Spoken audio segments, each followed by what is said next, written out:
Iran had promised harsh revenge, but not given the time frame. In the end, Operation Soleimani, in retaliation for the assassination of its Quds general, came quickly in a salvo of missiles on air bases housing American forces in Iraq. Missiles launched from inside Iran struck two air bases in Erbil and Al-Assad, just west of Baghdad.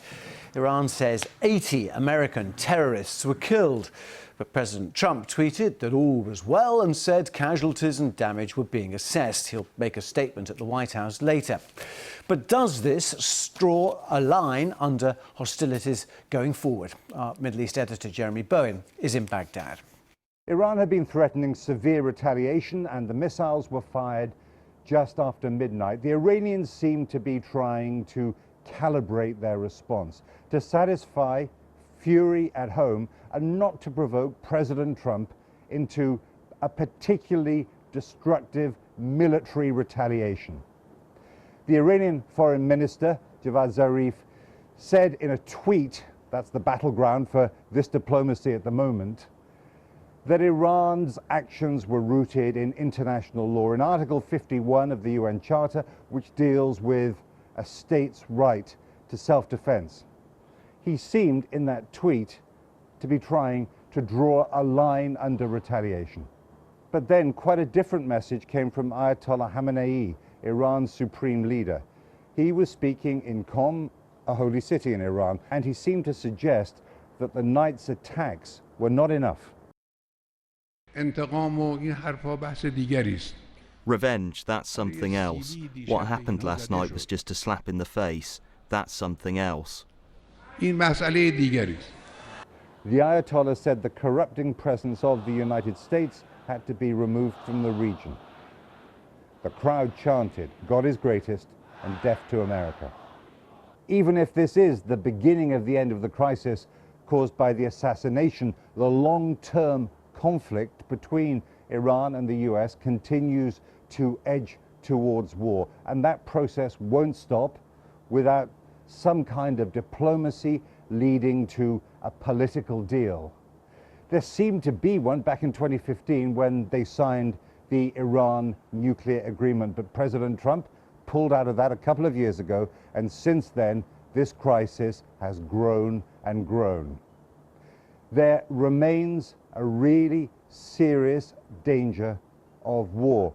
This remains one of the world's most dangerous and unstable conflicts.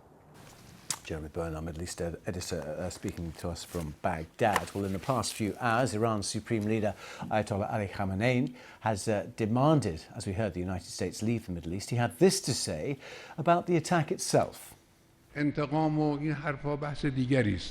Revenge, that's something else. What happened last night was just a slap in the face. That's something else.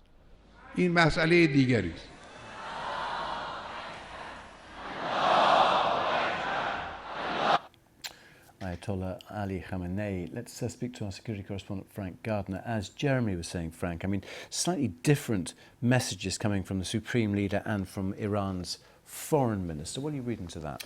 Well, really, I think it's symptomatic of the two Irans. There is what I call the front of house, the fairly sort of emollient statements, relatively mild and moderate, coming from people like the Foreign Minister, Javad Zarif, who says, you know, we've concluded this, let's draw a line on this, that's the end of it. But the deep state, the security, intelligence and revolutionary guards establishment in Iran, the hardliners, they're not going to let it rest there. What we've seen now is the end of phase one. This is the overt Iranian response, very much for domestic consumption. There we've hit a slap in the face to America, we've punished them. The domestic narrative is that 80 Americans have been killed. I don't think anything like that is true. We haven't even heard of any casualties. But that isn't the end of it. Over the next few weeks and months, they will continue to harass and harry US forces in the region, not just in Iraq, but in other places as well. And the aim being to drive the US out of the wider Middle East, but particularly out of Iraq and Syria, clearing a way for a swathe of Iranian-dominated territory all the way from the Afghan border to the Mediterranean coast. What's striking, though, in the immediate aftermath, President Trump's tweet, pretty neutral, really. I mean, things seemed okay. You know, he's going to speak in a few hours' time. It's as if both sides are trying to keep a lid on this. I mean, is that your sense as well? I mean, is there any suggestion that America could have been tipped off about this? There's no suggestion, but I think it's perfectly possible. I mean, it is extraordinary that 22 ballistic missiles, and these are powerful missiles, accurate as well, could be aimed directly at two bases housing coalition and, you know, US and other forces, and yet there's not a single casualty reported. It's extraordinary. So if you look as well at the attack that took place in Saudi Arabia in September, 25 missiles, cruise and drones, hit precise bits of machinery in the Saudi oil refinery infrastructure that crippled that output, knocked out half the output in just the space of a few minutes. So when the Iranians want to do something, I mean, they denied that, they say it was the Houthis, but most experts say the Houthis weren't capable of doing that. When the Iranians want to do something, they're pretty accurate. They think very carefully about it. And remember that the Quds force that Qasem Soleimani commanded, this is their bread and butter. This is what they do.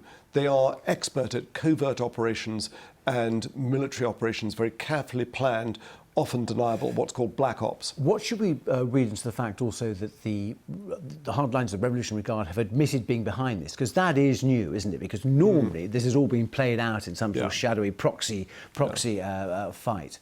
I think there is an acceptance in Washington that given the massive impact that the killing of Qasem Soleimani has had on Iran and the huge crowds, the outpouring of not just grief but calls for vengeance that we saw, they had to do something pretty big and overt and say, yes, we've struck back at it. So yes, you're right. It's unusual. It's exceptional for them to do it. I don't think we're going to see, unless there is an American retaliation, I doubt we're going to see another overt Iranian attack. But we will see some mysterious attacks that properly have the hand of Iran behind them, but it's be hard to actually pin it to its door. Okay, right. So Frank, for now, thank you very much indeed.